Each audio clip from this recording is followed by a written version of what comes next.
Who should I marry? As a pastor, I'm often asked that question by people who are looking for Mr. Right or Miss Perfect. Like, we want to believe that God has this perfect person out there for us to marry. And so there's a lot of pressure when it comes to dating and trying to decide if this is the one. But Stanley Hauerwas, an ethics professor at Duke University, says, we always marry the wrong person.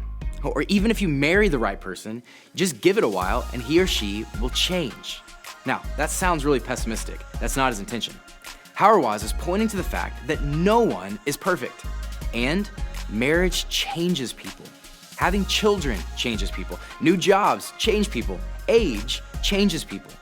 So even if you marry the right person, just know this, they're gonna change, and so will you. If your purpose in marriage is to acquire a soulmate, someone who completes you in every way, who never changes or never challenges you, then you're gonna be sorely disappointed in marriage. But if as a follower of Jesus, your intention in marriage is to reflect the love of Jesus to an imperfect spouse, then you go into marriage with a much different goal. Ephesians 5 tells us that the mystery of marriage is that it's really about Christ and the church, meaning the way we love a spouse is intended to be a reflection of Jesus' love for his people, like how he selflessly, sacrificially laid down his life for us, how he gave grace and forgave despite our imperfections and our flaws. So, who should you marry?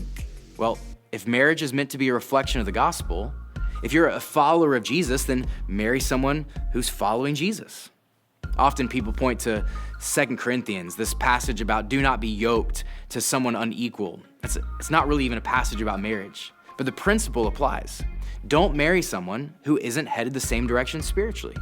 Marry someone who's following Jesus with you, and someone who has the same hopes of reflecting the gospel as you do.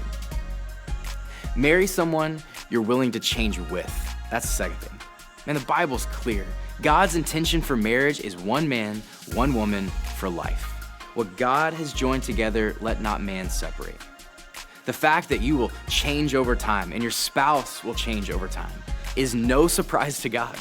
But God's desire is that you would change together, that you would learn to love and serve one another for better or worse, for richer, for poor, in sickness and in health, until death do you part.